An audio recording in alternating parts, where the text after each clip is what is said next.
criação de políticas públicas depende de trocas qualificadas entre os agentes interessados na sociedade civil e setores público e privado.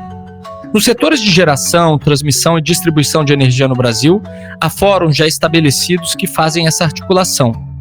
Muitas vezes, adiantam o que mais tarde será colocado em prática na política energética. Um dos importantes espaços do tipo é o Fórum Nacional Eólico, cuja 16ª edição ocorre nesse mês em Brasília. O evento tem mesas com sínteses de trabalhos produzidos por organizações ao longo do ano todo, além de debates com os atores públicos do setor. Com isso em mente, o Jaule, podcast de energia do Jota, recebe Darlan Santos, diretor-presidente do Centro de Estratégias em Recursos Naturais e Energia, o CERN, e Diogo Pignataro, presidente do Instituto Brasileiro de Transição Energética, o INTE, parceiro desse podcast. E eu sou Felipe Seligman, cofundador do Jota.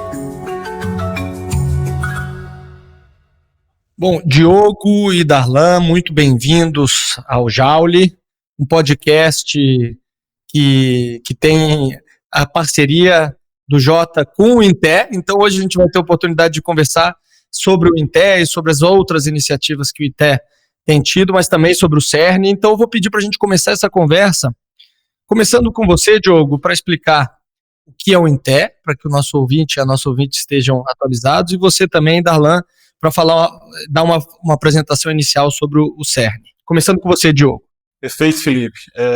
Bom, o INTE, né, o Instituto Brasileiro de Transição Energética, é um think tank, né, criado pelas associações do setor de energia, né, pelo setor energético de um modo geral, um setor bastante complexo, né, portanto com demandas inteiramente complexas também, e que a gente busca representar os mais diversos setores da atividade energética, né, mas com um foco um pouco maior, né, de maneira autônoma, de maneira partidária, mas com um foco um pouco maior, que é de oferecer suporte às discussões técnicas, né, que ocorrem dentro do Congresso Nacional sobre projetos de lei, bem como inseridas também, discussões inseridas no âmbito de agências reguladoras voltadas ao setor de energia, qualificando esse debate, qualificando, né, as pautas que o setor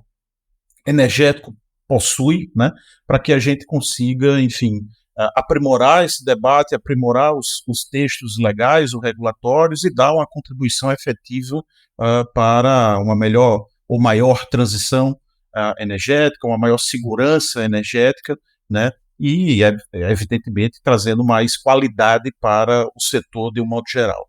Perfeitamente. Darlan, sua vez de apresentar o CERN. Muito obrigado. O CERN é o Centro de Estratégias em Recursos Naturais e Energia, foi criado aqui em 2010. Na verdade, a época ainda após o então secretário de Energia do Estado do Rio Grande do Norte, o senhor Jean Paul Prats. Ele criou essa entidade, inicialmente no Rio de Janeiro, e depois abrindo a sede oficial aqui no estado do Rio Grande do Norte. O Rio Grande do Norte, até então, talvez um dos maiores celeiros para a implantação de projetos eólicos. No entanto, carecia de um articulador, de uma entidade que conseguisse fazer uma articulação para criar um ambiente de negócio favorável entre as empresas e o próprio estado do Rio Grande do Norte. Nesse sentido, o CERN vem atuando ao longo desses anos, fomentando o setor, trazendo a discussões, temas relevantes, fazendo prognósticos e sempre com um foco, Felipe, numa área de atuação muito mais ligado aqui ao Nordeste Setentrional, que é essa faixa que pega todo o litoral norte do país, ao que hoje se fala muito, né, pegando uma parte da margem equatorial.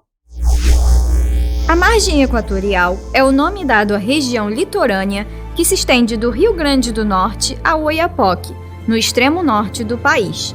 A região inclui as bacias da Foz do Amazonas, Pará-Maranhão, Barreirinhas, Ceará e Potiguar.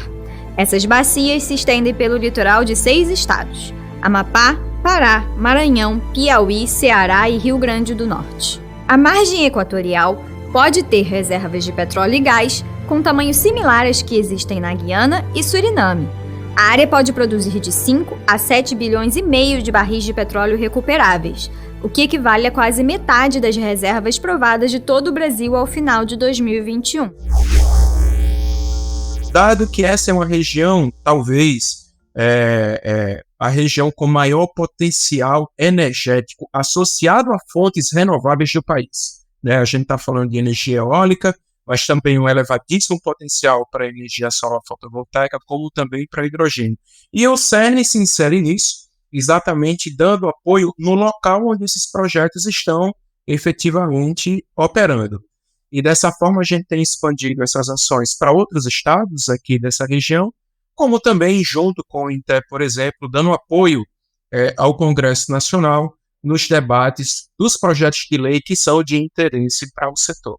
Perfeitamente. Vou seguir contigo, Darlan, porque eu queria falar um pouco. A gente está gravando esse episódio no dia 1º de agosto, é um mês importante porque a gente vai ter o Fórum Nacional Eólico, que esse ano vai acontecer nos dias 13 e 14 desse mês de agosto, aqui em Brasília, e é um lugar importante para debater o que a gente está falando, ou seja, em alguns dos episódios anteriores, e o que a gente vai continuar falando, que são as oportunidades de geração de energia a partir dessa tecnologia eólica, né, que a gente já conhece, muitos no Brasil já conhecem pelo eólica onshore, e agora com os novos debates da eólica offshore.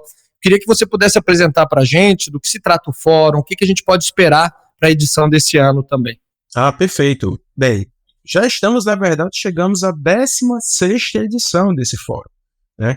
O Fórum Nacional Eólico é um evento histórico, que o primeiro evento do fórum, Carta dos Ventos, foi nesse debate que se reuniu ali especialistas e representantes do governo, onde se desenhou o que seria hoje conhecido como marco regulatório, onde estavam as premissas, por exemplo, para o estabelecimento dos leilões de energia.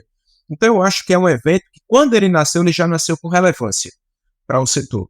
E ele sempre se propôs a fazer o debate setorial, econômico, político, né? Nós temos diversos eventos no país, outros eventos no país que se constituem feiras, eventos importantes para o setor, para a cadeia produtiva, mas o Fórum Nacional ele encontrou o seu espaço no debate nacional, sempre linkado a um debate político e econômico. Ou seja, é o espaço qualificado para fazer, por exemplo, o debate dos projetos de linha em andamento, identificação dos gargalos logísticos para benefício da cadeia produtiva, atenção a novos mercados que estão se apresentando para o Brasil. Isso é tão verdade que esse debate, o próprio debate, como você bem citou, da energia eólica offshore, foi um debate iniciado em 2017 por um grupo que foi ordenado pelo CERN, onde depois foi formada uma comissão temática para tratar inicialmente dos gargalos logísticos e de infraestrutura, e também do primeiro estudo sobre os modelos de regulamentação que a gente observava no mundo e que poderia trazer para o Brasil. Hoje nós temos diversos projetos de lei que estão em tramitação no Congresso, como o 576, já bastante conhecido, que torcemos para que saia ainda depois do debate final lá no Senado. A Câmara aprovou o projeto que estabelece regras para a produção de energia eólica e solar em águas do mar territorial, na plataforma continental, nas zonas de econômicas exclusivas ou em águas internas sob domínio da União. O texto, que retorna ao Senado, prevê critérios de distribuição entre União, estados e municípios confrontantes dos recursos obtidos nos leilões de concessão a título de bônus de assinatura, taxa de ocupação e participação proporcional. Mas também outros projetos de lei do setor de energia que a energia eólica passa transversalmente, como, por exemplo, a questão do hidrogênio, crédito de carbono, que são debates fundamentais e não são isolados. Então, o evento esse ano vai ser realizado em Brasília, acreditamos que seria o melhor palco para esse debate, dado que é um ambiente natural dos congressistas, que fazem parte, inclusive, grande parte deles, exatamente desse debate setorial. Esse podcast tem o apoio do Instituto Brasileiro de Transição Energética. O INTE é um think tank do setor energético formado por associações de classe dos segmentos de óleo e gás, energia elétrica, combustíveis e derivações. A gestão é autônoma e apartidária. E o objetivo principal do INTE é fortalecer um ambiente propício à discussão sobre energia no Congresso, oferecendo suporte técnico à Frente Parlamentar de Recursos Naturais e Energia. Eu queria aproveitar esse tema, falamos de eólica offshore, né? No dia anterior à gravação desse episódio, no dia 31 de julho, o ministro de Minas e Energia, Alexandre Silveira, disse que as emendas do projeto de lei das eólicas offshore podem onerar a conta de luz, sinalizou algum potencial veto.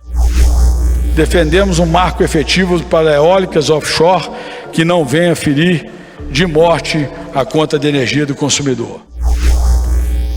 Eu queria entender de você, Darlan, continuando aqui, mas depois também do Diogo, vocês acreditam que as manifestações recentes do ministro e do presidente Lula, com preço de tarifa da energia elétrica, pode causar algum problema na regulamentação de outras formas de energia, se isso é um tema importante e se vocês estão acompanhando especificamente sobre esse projeto de lei? Eu queria fazer 2 observações em relação a isso, Felipe. O primeiro, eu acho que é unânime essa posição, essa fala que eu vou falar em relação ao setor, que os pontos que foram colocados no projeto de lei em relação a subsídios a outras fontes não renováveis não cabe dentro desse projeto de lei.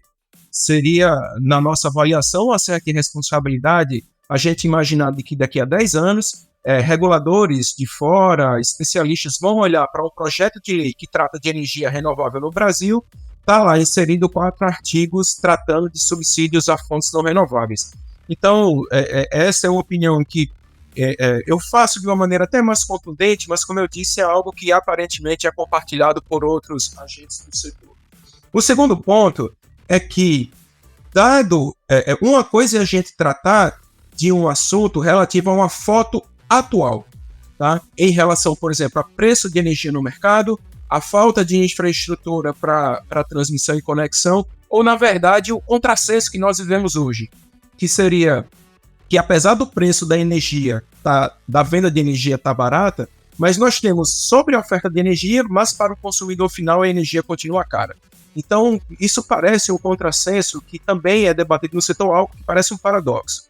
E o outro ponto, para finalizar, é que qualquer debate que se faz em relação a custo para energia eólica offshore, talvez ele ainda seja prematuro, dado que mesmo que o projeto de eólica offshore seja aprovado ainda agora no mês de agosto, nós estamos falando de um horizonte da possibilidade da primeira instalação de uma máquina depois de 2030, onde nós teremos uma situação econômica provavelmente diferente, independente de ser melhor ou pior.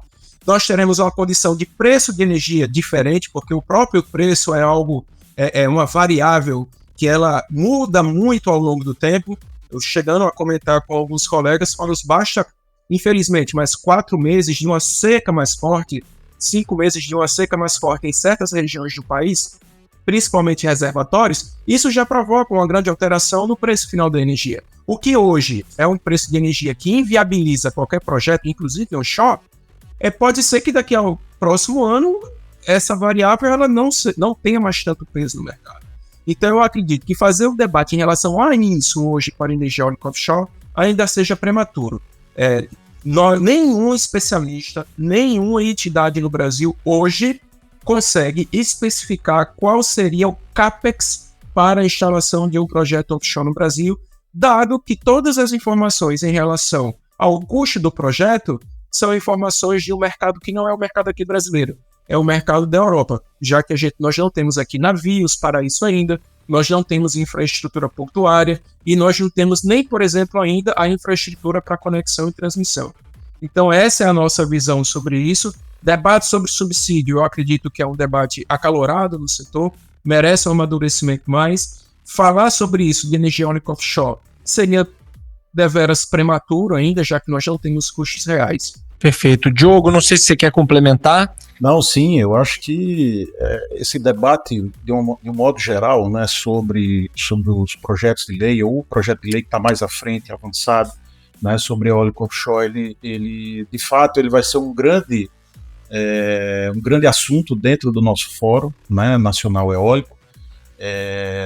E aí eu já me lembro, né, que eu participei, estava lá presente no primeiro Fórum Nacional Eólico em 2009, né, as discussões eram completamente diferentes, né, e tem muita simbologia, né, o Fórum Nacional Eólico, por exemplo, nesse ano, ele ocorrer em Brasília, né, isso tem um grande propósito, isso tem um grande simbolismo, que é justamente o fato de que a energia, né, ela tem hoje ela tem uma pauta muito forte dentro do Congresso Nacional, né, portanto o Congresso olha muito atualmente para as questões energéticas, não poderia ser diferente a gente tratar, né, ou tentar levar e discutir essa temática, né, essas temáticas de energia, em especial energia eólica, né, em Brasília. E, Diogo, eu queria continuar nisso, você citou isso e recentemente até escreveu um artigo, né, falando sobre esse crescente protagonismo da pauta energética no Poder Legislativo.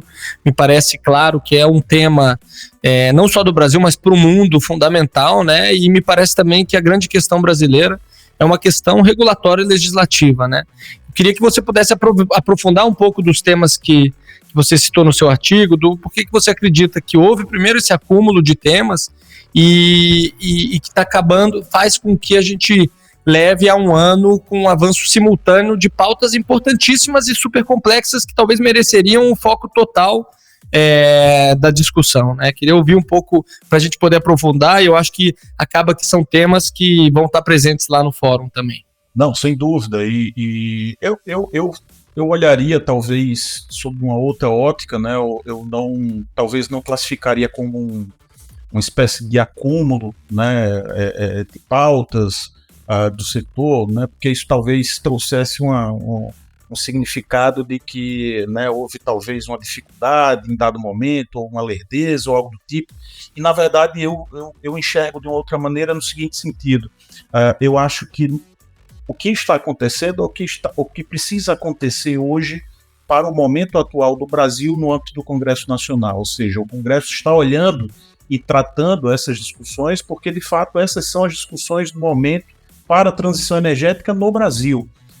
Assim como no resto do mundo, né, está sendo debatido no âmbito dos seus poderes legislativos específicos, questões talvez, possivelmente, diversas das que a gente trata aqui, porque a transição energética ela precisa ser olhada, embora seja, né, algo global, né, que precisa ser enxergado, a descarbonização, as metas, os compromissos internacionais, mas isso somente se realiza localmente, não há como ser de maneira diversa, né? E cada país tem o seu momento, né, de transição energética. Eu até no artigo cito, de certo modo, que o Brasil não está no início desse processo de transição energética. Talvez a gente não esteja nem na primeira onda de transição energética, como boa parte do mundo está, né? Mas a gente esteja em um outro momento de transição energética, o que não nos coloca necessariamente num estágio avançado em relação aos outros, mas num estágio diferente, né? E essa diferenciação, em função, claro, dos potenciais naturais e energéticos do Brasil, coloca esses temas como em discussão na atualidade no Brasil, porque a gente nunca precisou, na verdade, discutir sobre eles, né? Nós temos outras discussões no âmbito energético, né? Até a década de 90, por exemplo, o modelo, né, completamente, no âmbito do setor de energia, completamente estatizado, né? E aí você tem uma primeira onda de discussão que é justamente essa ruptura desse modelo, a quebra desse modelo, a possibilidade da participação de entes privados, criação de agências reguladoras, né? Novas tecnologias e novas fontes de energia que passam a surgir. Aí entra justamente o primeiro Fórum Nacional Eólico, lá em 2009, trazendo a questão da fonte eólica propriamente. Ainda não tinha leilão específico nesse momento, era um dos pontos, foi um dos pontos, inclusive, da Carta, né, dos Ventos. E depois outros temas passaram a surgir, como, por exemplo, fotovoltaica, né, o crescimento de fotovoltaica, geração distribuída, até a gente chegar no momento atual, onde a gente tem, né, eólico offshore, mercado do carbono, combustível do futuro, a questão específica do hidrogênio verde, que teve recentemente a sua aprovação, né, no âmbito do Senado Federal, e agora a volta à Câmara, né, dos Deputados para tratar. O projeto cria a Política Nacional do Hidrogênio de Baixa Emissão de Carbono, formada por 5 programas. Um deles é o REHIDRO, Regime Especial de Incentivos para a Produção do Combustível. O texto prevê suspender por 5 anos a incidência do PIS/PASEP e da COFINS sobre a compra de matérias-primas, produtos intermediários, embalagens, estoques e materiais de construção, feita por produtores habilitados. Para ser considerado verde, o hidrogênio deve ser produzido por meio de uma fonte de energia renovável, como a solar e a eólica, em vez de utilizar uma fonte fóssil, que emite gás carbônico. E é um tema que se interliga, né, pode se interligar, né, na verdade, diretamente com a questão da geração eólica, porque pode ser uma das grandes fontes, né, justamente interligadas ao hidrogênio, né. Então, na verdade, eu não diria, Felipe, que houve um acúmulo, mas, na verdade, as necessidades elas foram se modificando ao longo do tempo. Evidentemente que a pauta global da transição energética, né, coloca uma necessidade, né, do enfrentamento de determinadas matérias, e essas fontes, novas fontes e essas novas tecnologias, elas precisavam, para poder existir dentro do Brasil, de um palco legal e regulatório, né, que desse segurança aos investimentos, e aí passa naturalmente a surgir a necessidade das discussões no âmbito do Congresso, e aí é onde nós estamos, justamente em função disso. Creio eu, tenho quase certeza que ensejou a criação da própria Frente Parlamentar, né, de Recursos Naturais e Energia, né, justamente vendo essa pauta, essa pauta muito forte do setor da energia no âmbito do Congresso Nacional, e exatamente a própria fundação do Instituto, né, de Transição Energética é também uma grande consequência a partir disso tudo. Perfeitamente. Então, são muitos temas, né, que compõem, digamos, esse cardápio de discussões sobre transição energética, e concordo que o acúmulo, digamos assim, não é fruto, talvez, de uma paralisia, mas mais realmente do tempo em que a gente vive, das necessidades em que a gente vive. Mas queria fazer um exercício de priorização, e a pergunta vai para os dois, né? Dentro dos temas que estão em discussão, você citou alguns, mas poderia citar aqui também a própria discussão mais ampla do mercado de carbono. O que você acredita que é prioritário, que a gente precisa enfrentar ainda esse ano, por exemplo? O que você acredita que será enfrentado e, eventualmente, finalizado, pelo menos no âmbito legislativo, ainda esse ano? E o que a gente pode esperar também que deve ficar para o ano que vem? Se você já tem alguma expectativa em relação a isso, faço essa pergunta para você, Diogo, depois a gente escuta o Darlan também. Tá bom. Eu acho, Felipe, que, por exemplo, essas pautas do setor energético, de um modo geral, e falando aí, né, geralmente, de modo mais genérico sobre todas, são pautas que são amplamente discutidas no âmbito do Congresso, né? Diferentemente de um ou outro projeto de lei, enfim, fora desse contexto, que normalmente a gente vê que passa por etapas um pouco mais céleres ou não. A gente, no âmbito dos projetos de lei focados no setor energético, a gente tem uma participação muito forte da sociedade civil, de um modo geral, participando efetivamente da concepção, né, do texto, enfim, audiências públicas, né, reuniões técnicas. Então, nada é por acaso. A gente tem, de fato, resultados que são frutos de trabalhos muito fortes feitos, né, pelas empresas, pelas associações, por nós, né, pelo INTEP, pelo CERN, mas especialmente pelos congressistas, suas assessorias e pelas consultorias técnicas do Senado e da Câmara. Então, é um papel fundamental, porque a gente sabe o quanto isso vai repercutir, né, no desenvolvimento econômico do Brasil para frente, e vai implicar naturalmente na vida de todos nós, enquanto, enfim, consumidores ou empresários de um modo geral, né? É importante, né, também pontuar que, assim, essa quase sempre é uma primeira etapa, né, aquilo que se passa pelo Congresso Nacional é uma primeira etapa de construção, né, de um marco legal e regulatório, e aí falando também genericamente de qualquer atividade, né, a gente tem lições e necessidades futuras muito fortes que precisam ser concebidas no âmbito do executivo, né, seja o executivo pelo executivo propriamente, seja o executivo, a administração pública, através das agências reguladoras. Então nasce, né, começa a partir do Congresso Nacional, né, uma regulamentação um pouco mais genérica sobre esses assuntos, e a gente espera, né, realmente que a pauta, por exemplo, das eólicas offshore e também do hidrogênio verde sejam pautas que sejam vencidas aí no início desse segundo semestre de 2024, para que a gente consiga ter o início de modelos sendo construídos, né, para testar a viabilidade futura, dando previsibilidade a esses investimentos que não são de curto prazo, não são de médio prazo, né, são de longo prazo, mas a gente precisa dar o pontapé, né, inicial, e esse pontapé é dado justamente no âmbito do Congresso Nacional, ressalvando a necessidade futura, tão importante quanto, da regulamentação, por vezes, de políticas públicas, por vezes, né, da criação e estabilização, né, de obrigações e normatizações que são técnicas, setoriais, e aí, portanto, não é tanto a incumbência ou a competência do Congresso Nacional. Mas tudo precisa estar muito casado e tudo precisa acontecer em algum momento, e o momento, de fato, é agora. Darlan, queria também te ouvir sobre a sua visão, a visão do CERN a respeito do que é prioritário para a gente tratar nessa pauta do começo do segundo semestre e de alguma maneira que, imagino que com certeza a parte da eólica offshore, que vai estar presente no fórum, mas queria a sua visão um pouco mais geral sobre os temas que vocês estão acompanhando, que acreditam que são prioritários, que deveriam sim ser tratados aí nesse começo de semestre.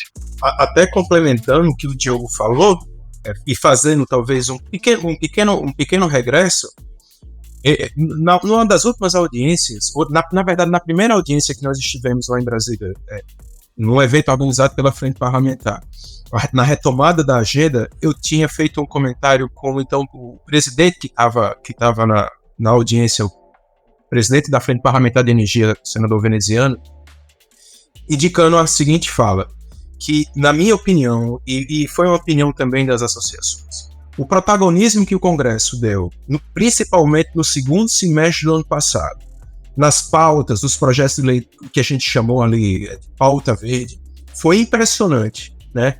Na celeridade e até no sentimento de urgência que o Congresso havia dado a essa pauta, entendendo a importância e fazendo realmente com que a discussão ocorresse tanto dentro do Senado como dentro da Câmara dos Deputados. Isso ficou bastante registrado, e fazendo uma regressão um pouco maior ainda ao ministro anterior, ainda do governo anterior do ministro de Minas e Energia, que na verdade o Congresso estava mais tímido na tomada dessa pauta, quando o próprio Ministério, por exemplo, tinha pautado um regramento para a emissão das DIPs, por exemplo, para os projetos eólicos offshore. Documento esse que, na nossa avaliação, ao invés de contribuir, ele trouxe mais percalços nesse processo. Porque, na verdade, se dizia que a gente precisaria tirar essas DIPs, mas não indicava onde, não indicava como, não estabelecia prazo. Então, veja bem o que é um texto, uma proposta de regulamentação para algo, quando ela não é amplamente debatida com todos os pares, e aí o Diogo falou muito bem, envolvendo o debate as empresas, as associações, o próprio Congresso Nacional, que é exatamente o espaço em que a gente traz uma fala técnica, traz uma fala regulatória, traz uma visão de mercado, para que ao final o texto ele saia minimamente ordenado, e aí sim, reafirmando o que o Diogo falou. Não porque é o fim de um processo, na verdade é porque o projeto de lei é apenas o início desse processo, né? É a partir do projeto de lei, devidamente sancionado pelo Executivo, que todos os órgãos do governo federal, e aí eu incluo o Ministério de Minas e Energia, ONS, Câmara de Comércio de Energia Elétrica, vão poder oficialmente se debruçar sobre o tema, formar equipes, estabelecer regras, estabelecer orientações, porque mesmo falando sobre energia eólica offshore, no caso aqui, mas você tem várias frentes de atuação. O projeto de lei, ele trata, não é nem de energia, né? Ele trata sobre regulamentação para disponibilidade diária, de prisma, né? É isso. Mas tem um outro lado, que é o lado de operacionalização disso, com a ONS, em relação ao Ministério de Minas e Energia. Vai ser na forma de leilão? Vai seguir mais ou menos um regramento parecido do que a ANP já usa? Como vai ser as questões de financiamento? Então, primeiro isso, né?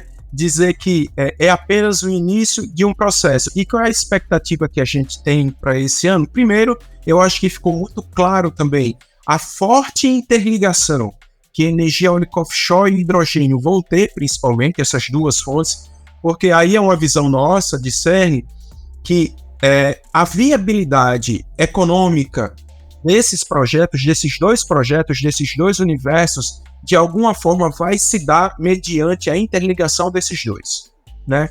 Ou seja, a gente hoje não tem um valor de energia que consiga dar viabilidade, mas talvez o valor do quilo de hidrogênio verde traga viabilidade. E para esse hidrogênio ele receber essa certificação, né, eu tenho que ter uma energia limpa associada a ela. Então, me parece que a associação entre energia eólica offshore e hidrogênio verde vão trazer a viabilidade para esses dois universos. O Brasil já tem a maior parte da matriz energética de fontes renováveis, o que inclui a energia hidrelétrica e uma oportunidade de expandir a geração de energia solar e eólica pelas condições climáticas favoráveis. Ou seja, tem tudo para virar um exportador de hidrogênio verde se as condições para isso forem viabilizadas.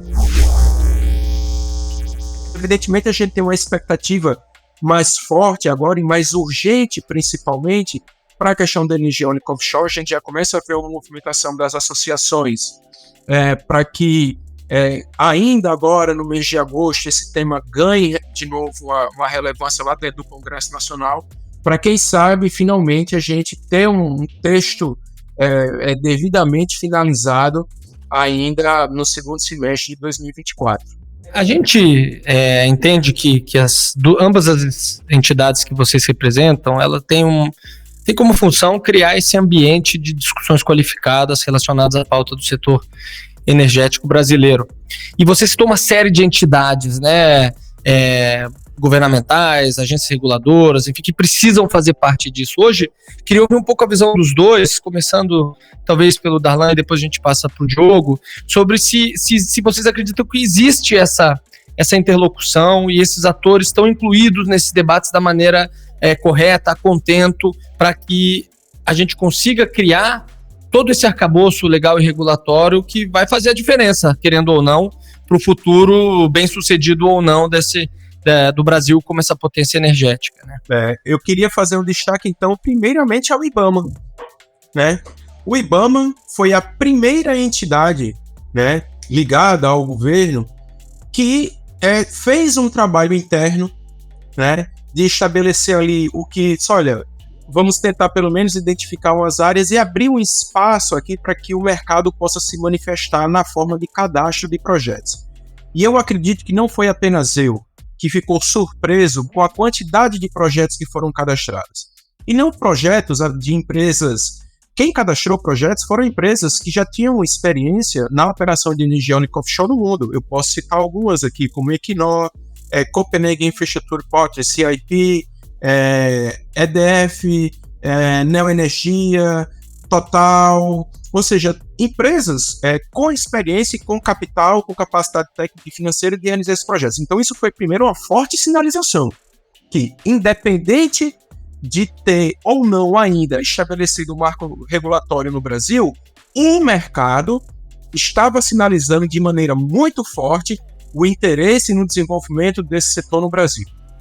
Em segundo ponto, eu gostaria de citar a EPE, a empresa de pesquisa energética, que ela também, independente de ter ainda um marco regulatório ou não, mobilizou a equipe técnica da EPE e havia colocado no último plano decenal, não de forma muito contundente, mas já tinha sinalizado dentro do estudo a possibilidade de energia eólica offshore. Isso é muito importante, dado que é uma fonte que oficialmente ainda não existe no Brasil. Mas quando a empresa de pesquisa energética aponta pelo menos lá e oferece para o mercado um documento onde já mostra as áreas, né, de potencial exploração no Brasil, linkando ali Nordeste, Sul do Rio de Janeiro e Rio Grande do Sul, apresenta já um estudo prévio sobre quais eram os gargalos logísticos e de infraestrutura, e isso já é uma forte sinalização também. E a gente começa a observar também, primeiro, a reafirmação constante do governo federal na continuidade de um projeto de transição energética no país. Observa que a maior empresa do país, que é uma empresa onde maior porcentagem do capital social é do governo federal, estou falando da Petrobras, alinhou a sua estratégia de desenvolvimento também para a energia renovável, ou seja, são diversas ações de empresas e de entidades vinculadas ao governo federal, alinhando-se a esse movimento de transição energética, evidentemente respeitando as características do Brasil em relação aos investimentos que serão necessários para que isso aconteça. Aí é uma questão de realidade. Foge da nossa questão de desejo de que isso aconteça. Temos que tratar isso da forma que podemos realizar isso, né? Atendendo inclusive as características do país. E nós observamos também, por exemplo, um forte protagonismo até do Ministério da Casa Civil, do Ministério da Economia, com o ministro Haddad, por exemplo, quando ele fez uma movimentação muito interessante em relação até a assumir um certo protagonismo também em relação à parte de crédito de carbono. O plano, ele tem, pode parecer exagerado, mas é um plano de mais de 100 ações que vão se desdobrar em 4 anos. Então a ideia vai desde o crédito de carbono, passando pela reforma tributária que tem imposto seletivo, justamente para onerar aquilo que prejudica o meio ambiente e a saúde pública, até, por exemplo, a exploração de terras raras, lítio, coisas que estão na fronteira do que vai ser produzido, baterias, na próxima etapa. Então é um mapeamento muito amplo das oportunidades, né? Então, assim, em diversas entidades do governo, a gente observou uma sinalização positiva para esse movimento de transição energética. O próprio mercado também se manifestando em relação a esse movimento de transição energética. E me parece que agora esse movimento ele ocorre de uma maneira minimamente mais estruturada do que há 3 anos atrás. Maravilha. Diogo, queria sua participação nessa pergunta para a gente já se encaminhar para o final, sobre todas essas entidades, boa parte delas que vai estar presente no fórum também, mas que precisam fazer parte dessas discussões e, eventualmente, até se vocês têm uma visão, e aí eu pergunto para você especificamente, Diogo, de alguma entidade, de algum lugar que poderia participar mais desse debate e, eventualmente, não tem sido chamado ou não tem se colocado. Perfeito. Não, antes de mais nada, assim, o que é que a gente precisaria, né, para que esse trabalho continue sendo feito? Eu responderia bem objetivamente, parafraseando aí outras pessoas anteriores, né? A gente não pode ninguém pode soltar a mão de ninguém no setor, né? A gente precisa continuar os esforços, né, no sentido de manter os objetivos firmados, né, com as discussões, com as pautas, com os objetivos traçados para garantir segurança e previsibilidade jurídica para que a gente tenha no futuro segurança e previsibilidade energética, né? Os investimentos eles são majoritariamente no Brasil privados, né, oriundos de capital privado. O capital privado também quase que majoritariamente, ou boa parte, capital estrangeiro. Então a gente não pode fugir, né, desse contexto de que é fundamental, né, a busca pela previsibilidade e pela segurança, né, jurídica, isso para além da necessidade da normatização, independentemente de se é capital estrangeiro ou não, da normatização de atividades novas, de novas roupagens, né, de geração de energia e etc. E aí a gente entra, por exemplo, num contexto em que Darlan citou algumas entidades públicas e privadas que vêm, de fato, participando bastante, né, e de modo muito incisivo e direto das discussões que a frente parlamentar cria, né, e que o interno, enfim, ajuda a criar esse ambiente, como, por exemplo, no âmbito público, a EPE, o IBAMA, são entidades que nunca se furtaram, né, de qualquer discussão do nosso setor.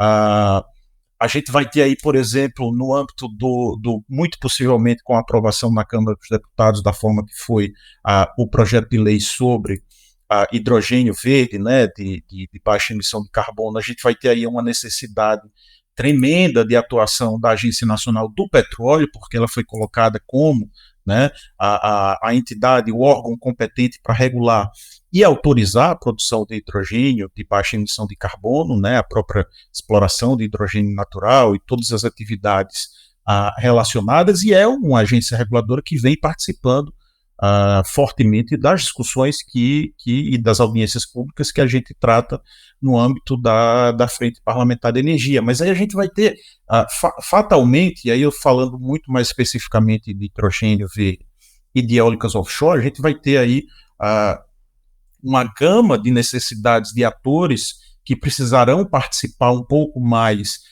quando essas discussões ficarem um pouco mais aprofundadas, quando elas saírem do âmbito do Congresso Nacional, que é quando a gente for começar a falar, por exemplo, de certificação, né? Quando a gente for começar a falar de licenciamento ambiental, que de algum modo em eólica offshore a gente já fala disso, né? O IBAMA de fato teve um protagonismo, né, muito antes até do que o próprio governo federal à época, né, tratando da matéria, seguro, né, financiamento, tudo isso é diferente porque os investimentos e as tecnologias elas são diferenciadas. Então todas essas entidades participantes, né, da parte securitária, da parte de certificação, da parte inclusive de como ocorrerá os subsídios, a gente tem subsídio, é quase que uma palavra, né, quase que um palavrão, né, no dicionário brasileiro hoje em dia, né, mas a gente precisa compreender que o subsídio tem o seu grande sentido, o seu grande propósito, e ele, no âmbito do setor da energia, ele tem dois grandes momentos. Ele tem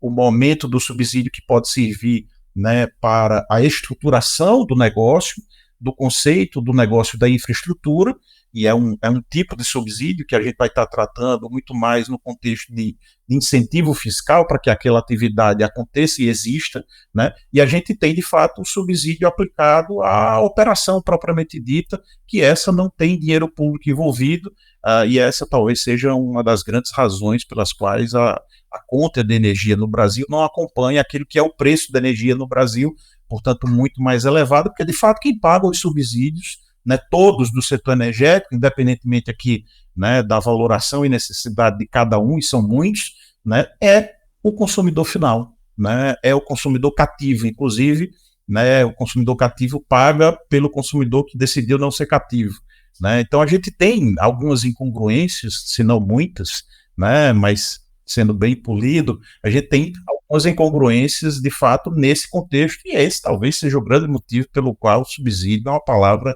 né, quase que proibida, né, no contexto, mas a gente precisa falar muito sobre isso, e essa é uma das pautas do Fórum Nacional Eólico, porque a gente não tem como falar de fontes novas, de novos momentos de investimentos, de geração de energia, como eólica offshore, como hidrogênio de baixo carbono, sem falar de subsídio. É óbvio que tem que falar, né? O grande fio da meada é como falar, né, e em que momento encaixar cada um deles. Talvez esse não seja o grande problema, mas sim os subsídios anteriores, né, que precisa ter um meio, um começo e um fim, né, para que isso aconteça, e não é o que a gente verifica em boa parte dos subsídios existentes. Perfeitamente. E é exatamente para ter essa visão global que a gente teve aqui, né, e que passa por tantas agências, a própria ANEEL, e só fazendo um comentário aqui, a própria mesa de abertura, né, que vai falar sobre essa visão global da transição energética, vai contar com o diretor-geral da ANEEL, o Sandoval Feitosa, entre tantas outras atrações, né? Então eu queria agradecer demais a presença de você, Darlan, de você, Diogo, e convidar todos os ouvintes, nossos ouvintes a acompanhar, porque o fórum desse ano promete, acontece no dia 13 e 14 de agosto, aqui em Brasília. Muito obrigado pela presença de vocês e até a próxima. Grato, Felipe. Muito obrigado pela oportunidade. Principalmente de estar com o amigo Diogo também aqui conversando. Obrigado. Obrigado, Felipe. Obrigado, Darlan. Esse foi o Joule dessa semana. O podcast de energia do Jota é uma parceria com o Instituto Brasileiro de Transição Energética, o INTE. A produção é do Estúdio Jota, a nossa área para guiar marcas a pautar o debate público e impactar tomadores de decisão. Nesse programa colaboraram João Guilherme Lacerda, Letícia Paiva, Luiz Viviane, Thiago Aguiar e André Rossi. Foram usados áudios do Valor Econômico, TV Câmara, B3, TV Senado, DW Brasil e G1. Até a próxima!